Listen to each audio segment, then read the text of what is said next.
Abrimos, señoras y señores, la tertulia de este viernes, que es 29 de mayo del año 2020.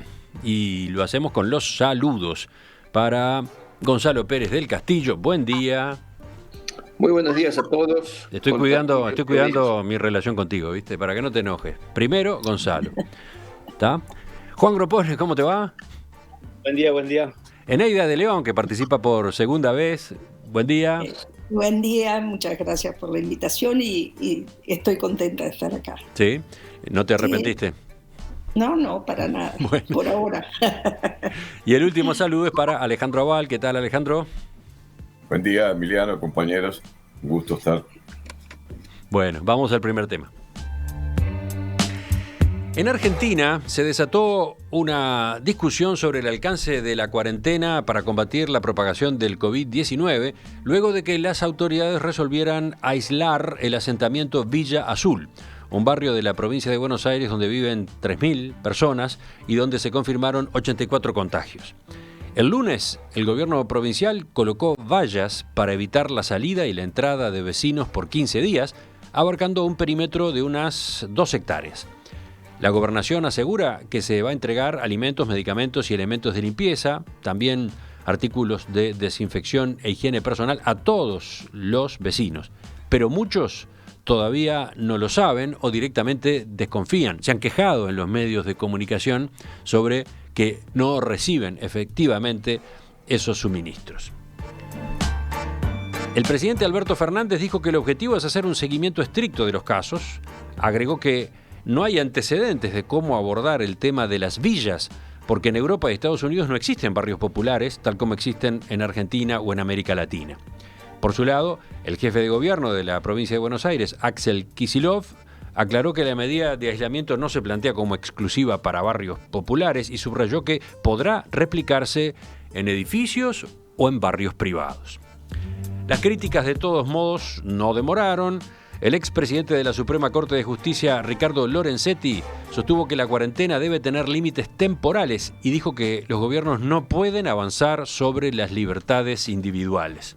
Por su lado, el analista político Joaquín Morales Solá opinó que existe un conflicto entre la pandemia, la cuarentena y la libertad.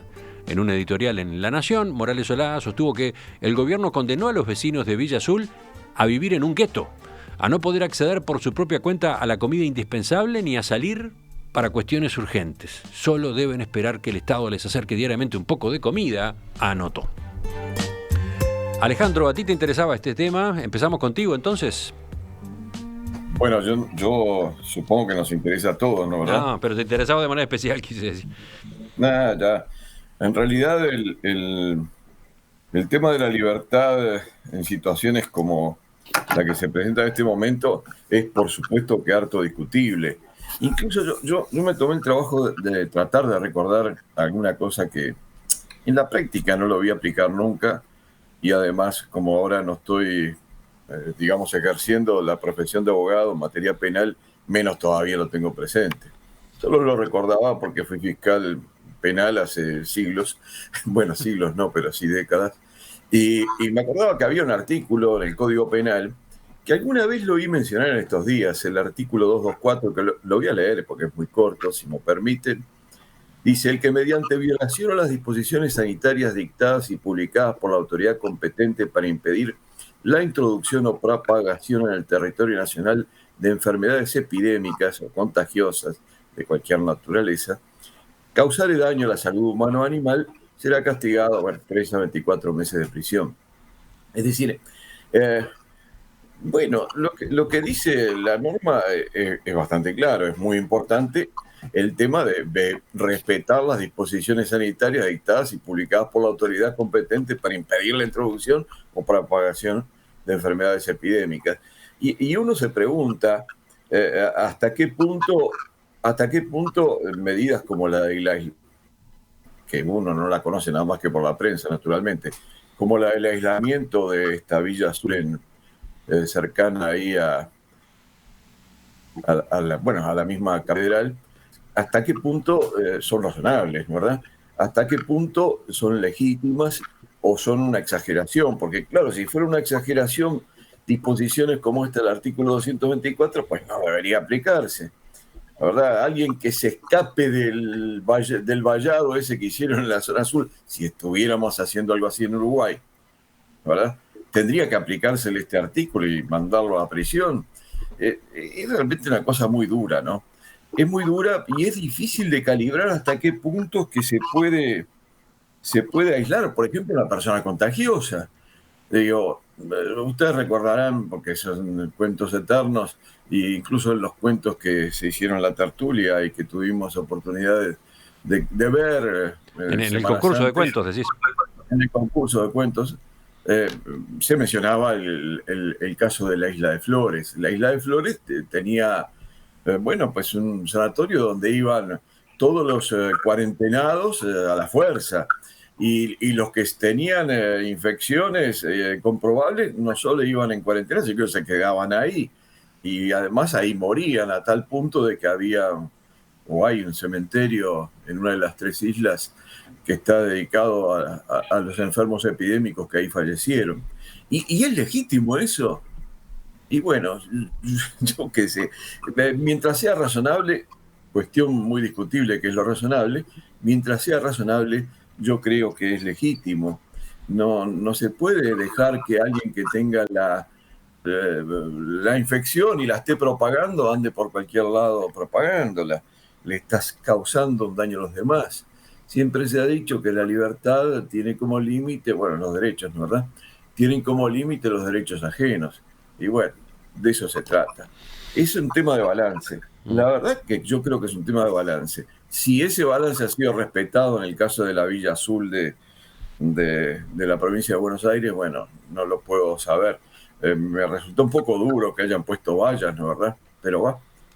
Hasta acá llega mi comentario primero, por lo menos, Emiliano. Dice Sergio que la razón principal para haber cercado un barrio con un foco de COVID-19 en Buenos Aires fue el fracaso de la cuarentena obligatoria, que terminó con más castigados que infectados y cientos de excepciones. Una cosa es violar una obligación de cuarentena y otra condenar a todo un barrio a quedar encerrado como si fuera aquello una cárcel. Argentina sigue siempre en el podio de lo increíble, inventando cosas inverosímiles. Juan, estabas tú también para seguir. Te escuchamos. Bueno, yo no voy a hablar de los actos de un gobierno peronista porque no me interesan, ¿no? Creo que me interesa más el tema de los derechos. Y cada derecho posee un derecho contrario que lo limita, ¿no? Es decir, eso es bastante claro. Ningún derecho es absoluto. Esta es una idea dialéctica, pero que en general a veces no se la ve o no se la tiene en cuenta. Si se examinan cada uno de los derechos, se van a encontrar los límites que tiene esto. Y quiero comentar uno que parece ser el más indudable. Si uno tuviera que decir cuál es el más indudable de los derechos, es el derecho a la vida. Y parecería que este sí no tiene límites. Sin embargo, tiene límites. Porque, por ejemplo, la legítima defensa le pone un límite. Es decir, si alguien me ataca, yo puedo defenderme y eventualmente quitarle la vida al atacante. De modo que hasta ese derecho a la vida tiene un límite. El derecho a la libertad, también, que es otro derecho bastante abstracto, tiene sus límites. Y pienso en el ejemplo más simple. ¿Existe el derecho de no vacunarse y de propagar la viruela, por ejemplo? Entonces, claro, es clarísimo que tampoco el derecho a la libertad es un derecho completo y absoluto, sino que tiene límites por todos lados, ¿no?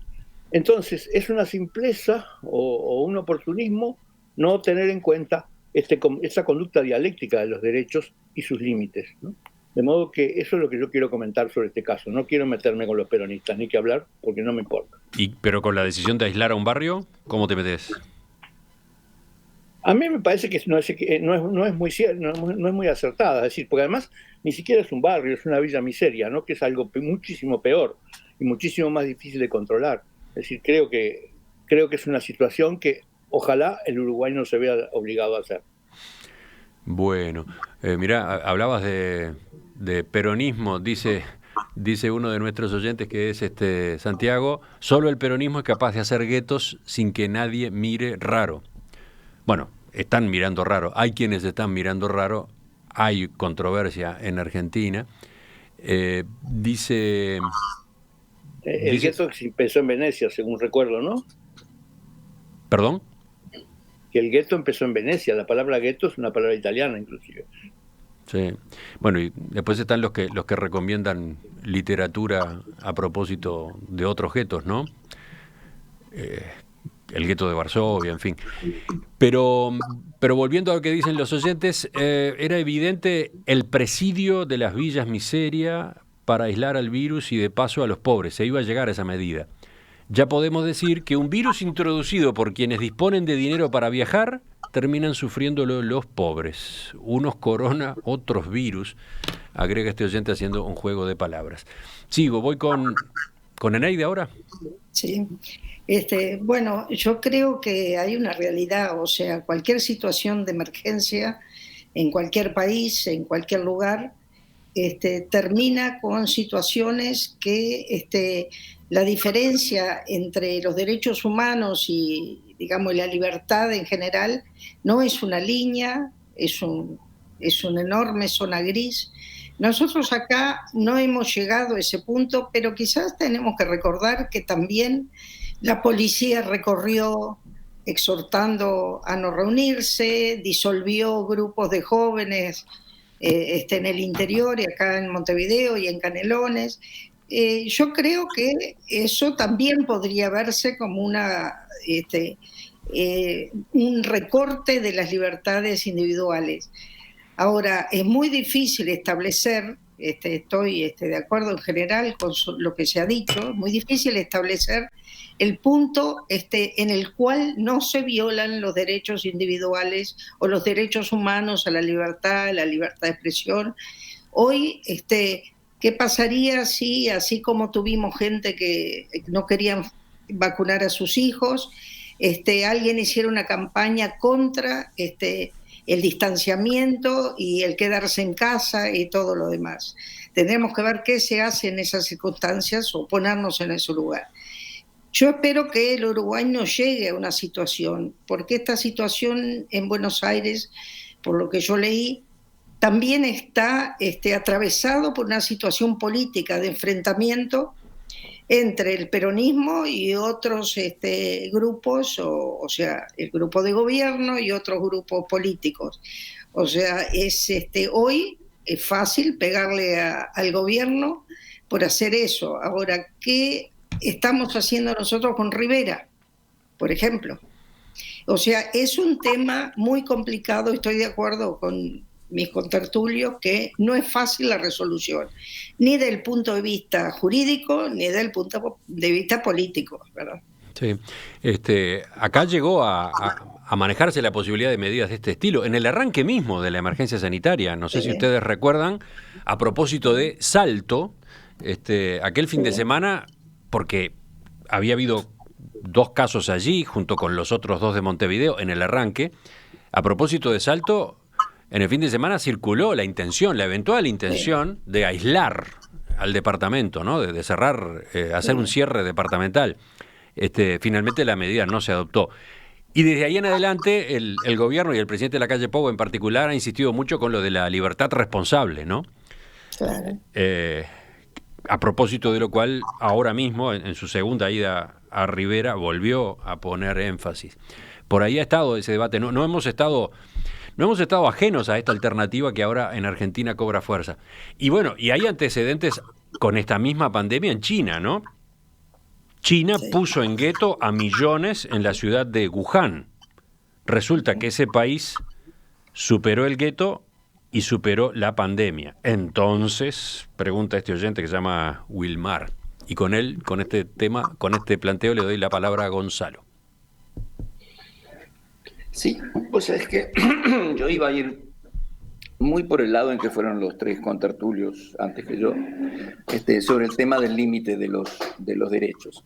Que iba a ir por ese lado, pero creo que bueno, no es lo mismo el derecho a la vida que el derecho a la libre circulación, el derecho a no ser encarcelado por tus ideas o por tu raza o religión. Que todos tienen límites, algunos mucho más claros que otros, Pero Juan incluso le puso límites al derecho a la vida y tiene razón. Es decir, todos los derechos tienen límites. Pero así que, como ellos lo han cubierto muy bien ese aspecto, voy a ir por otro lado, que me parece a mí que es mucho más indignante en esto que el tema de los derechos, que es que lo que es francamente inaceptable en esto de Villa Azul es que la gente adentro de la villa no tiene alimentos, no tiene agua potable, no tiene agua para lavarse las manos. Y eso es verdaderamente escandaloso. Es escandaloso en un país como la Argentina, porque hay países que son pobres y que además tienen déficit alimentario. No los hay, bueno, generalmente en África hay más de 50, que son clasificados así por la FAO, ¿no?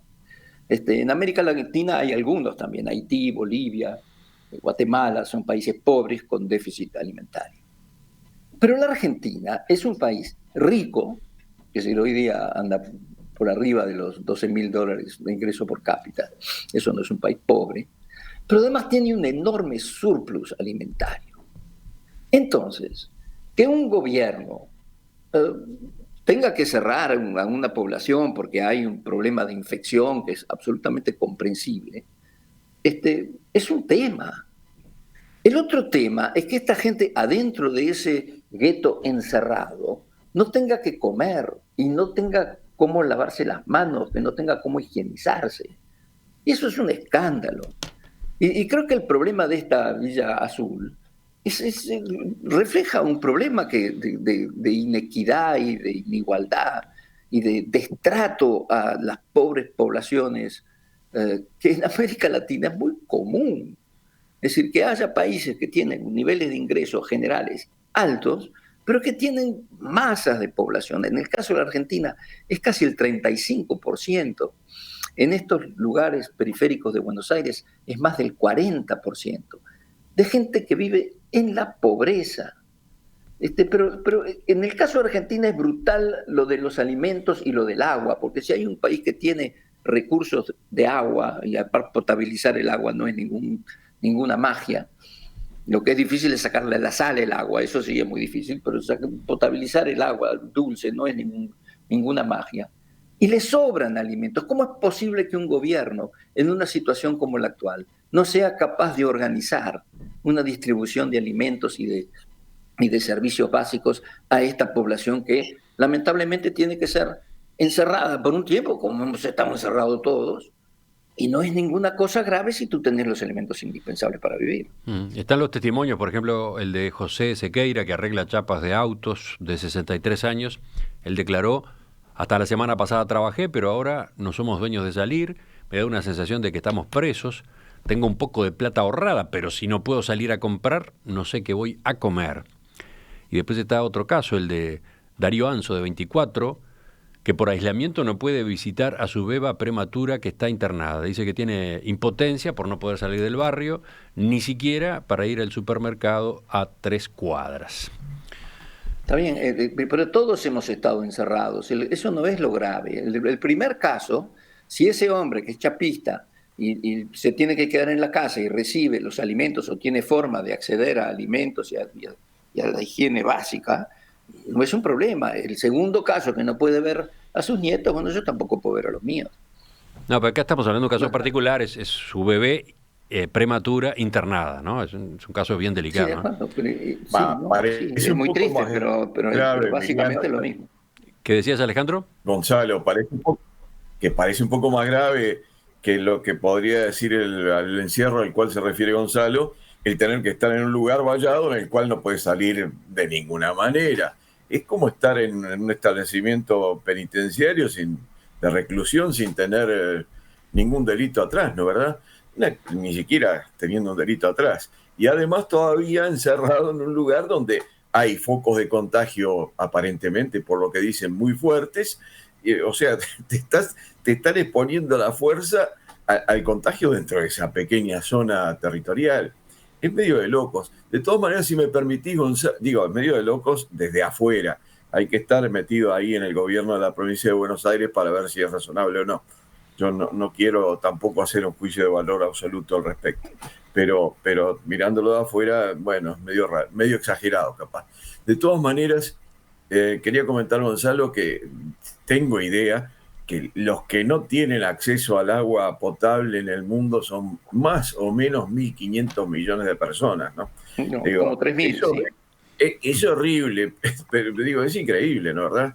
Siempre me acuerdo de unos compañeros en el asunto aquel de los Andes, del avión que cayó en los Andes, cuando regresaron a Montevideo, bueno, alguno me decía, no sabés lo que es abrir una canilla y que te salga agua, ¿no? ¿Verdad? Bueno, y ellos todavía tenían hielo para derretir, pero esta gente no tiene agua para lavarse, y hay 1.500 millones de personas en el mundo que de repente tienen que recorrer kilómetros para ir a buscar un balde de agua que andás a ver todavía cómo está. Yo qué sé, lo que pasa es que circunstancias como la que estamos comentando lo que dejan en evidencia son todas las desigualdades e inequidades que todavía tenemos gravemente instaladas en nuestro planeta Tierra. Capaz que en Uruguay, por suerte, no sea tan grave el tema, pero bueno, creo que no lo es con el agua, pero Neida capaz que lo puede confirmar, ¿no? ¿Verdad? Bueno, yo quería agregar, ya que estamos con el tema del agua, que eso es una gran lucha que llevó el Uruguay durante muchísimos años. Creo que OCE es una empresa que ha sido toda la vida una empresa solidaria, y nosotros tenemos casi todos nuestros asentamientos y los asentamientos irregulares y los que no hemos podido regularizar por estar en predios privados y demás, pero que siempre ha sido una preocupación el hacerle llegar el agua potable y de alguna forma la electricidad. O sea, de esa forma, con totalmente subsidios y demás, nosotros llegamos a ser el país de América que tiene mayor acceso al agua potable. Yo tuve reuniones con los ministros y ministras de Vivienda y de Ambiente de la Argentina y de otros países, y ellos realmente admiran lo que se ha logrado, porque quizás nosotros, al ser más chicos y demás, no tenemos esos montos enormes de gente viviendo sin agua y sin saneamiento y sin posibilidad de hacerlo. Y eso es el tema que tienen países como el Brasil y la Argentina, e inclusive Chile también. Y nosotros tenemos el acceso al agua potable por más del 90% de nuestra población, de diferentes formas, porque en el medio del campo también se logra con intervenciones de OCE de otro tipo, ¿verdad? Yo creo que es muy importante. El agua es vida y por tanto es la única forma en que uno puede lograr cierto confort. Igualmente así con la electricidad, que también se ha llegado a muchos puntos. En la Argentina los ministros decían, ¿cómo podemos llegar a eso? Porque a veces es más importante tener agua y luz que modificarle sus viviendas o hacerlas de mejor calidad, ¿verdad? Bueno, tengo acá varios mensajes de oyentes, interesantes siempre, creo que van enriqueciendo la discusión. En primer lugar, a propósito de la comparación con lo que hizo China, con la ciudad de Wuhan, hay alguna puntualización. No es lo mismo guetizar, entre comillas, una ciudad multiclase que incluye distintos colectivos, que cerrar una villa. A una villa la estigmatiza y la aísla mucho más, dice Eduardo de Positos. Después están los que discrepan con el término gueto.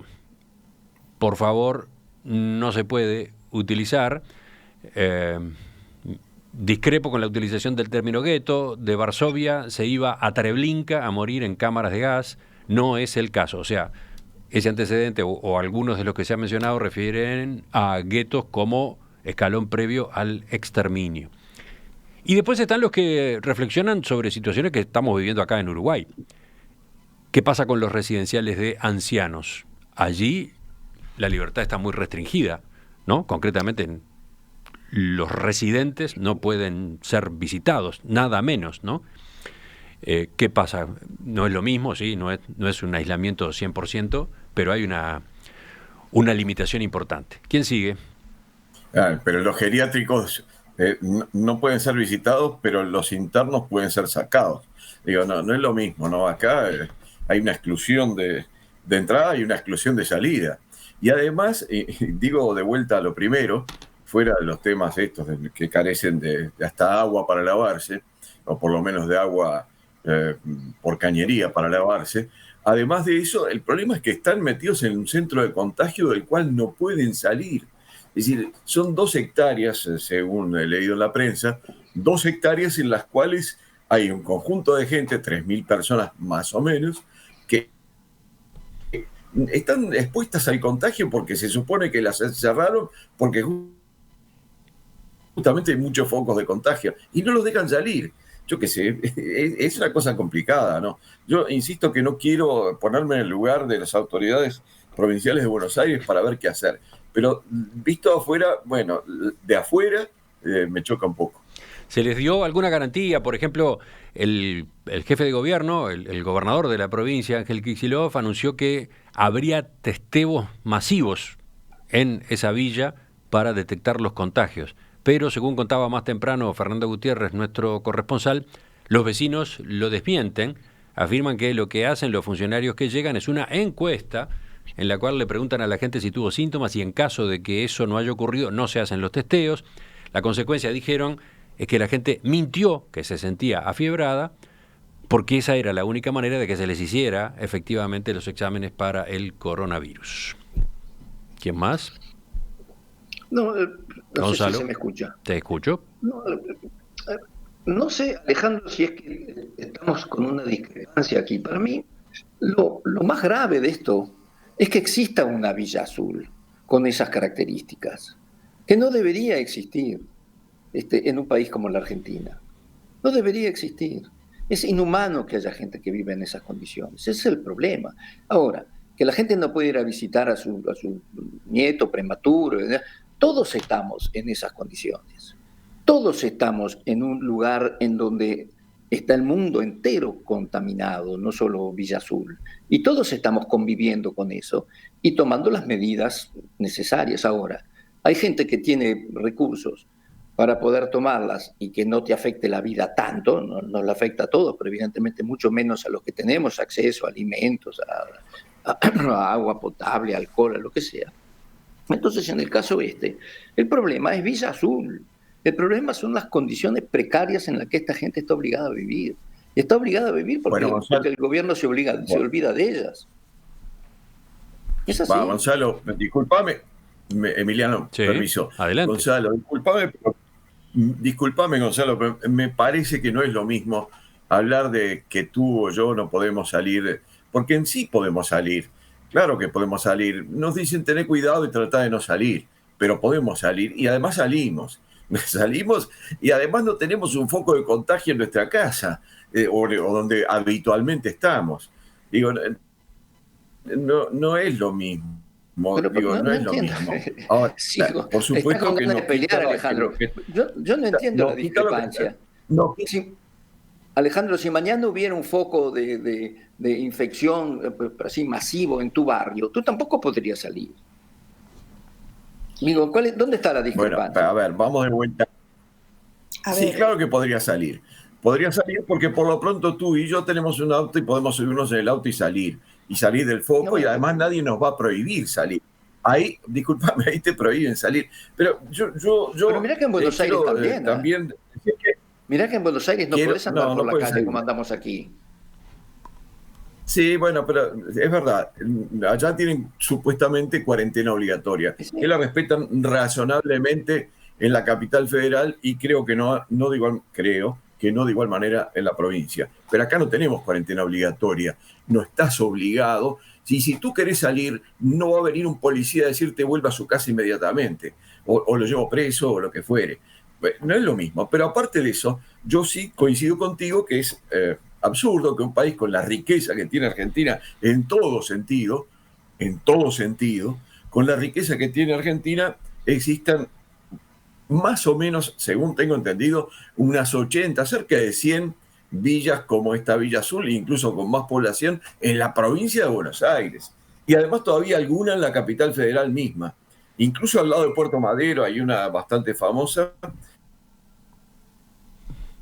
que además ha sido un foco de infección importante, ¿no es verdad? Eso es lo que a uno le resulta asombroso, ¿no? No estamos hablando de un país subdesarrollado, pobrísimo del tercer mundo, no. Estás hablando de uno de los países, si no el país, quizás comparable con Colombia en alguna medida y con Brasil, por supuesto, el país más rico en todo sentido de Sudamérica, ¿no es verdad? Se nos va terminando el la verdad tiempo. que es muy chocante. Se nos termina el tiempo de este tema. Eneida estaba levantando la mano. No sé si Juan quiere agregar algo. Ya cerramos. Bueno, yo solo decir que en definitiva todos estábamos con un poco de miedo del ingreso de este virus a las zonas más pobres, pero de Montevideo y Canelones, que son los lugares que tienen más casos, ¿verdad? Sí, acá tuvimos una alarma de este tipo, ¿no? Cuando se dieron casos de coronavirus hace pocas semanas en un barrio concretamente, en el Monarca, ¿no? En el Monarca. Y claro, pero hay una gran diferencia que quizás tengamos por ser menos y una larga tradición de organización. Nosotros tenemos mucha organización social y los vecinos organizados, y lo podemos ver eso en las ollas populares. ¿Por qué no se han creado problemas de gente que al no poder salir a trabajar, a hacer su changuita o el feriante, están recibiendo comidas con digamos una base, una red social que ayuda? Eso es muy importante, y nosotros tenemos una larga tradición en Uruguay en esta solidaridad, quizás, que es muy importante, ¿verdad? Tanto de parte de las intendencias, el gobierno central y todo lo demás. O sea, el hecho de tener acceso a los alimentos y tener acceso a la salud es muy importante en general, y creo que eso nos pone en otra situación. No es el caso de la Argentina, ¿verdad? Ya seguimos, volvemos a la tertulia enseguida, cambiamos de tema.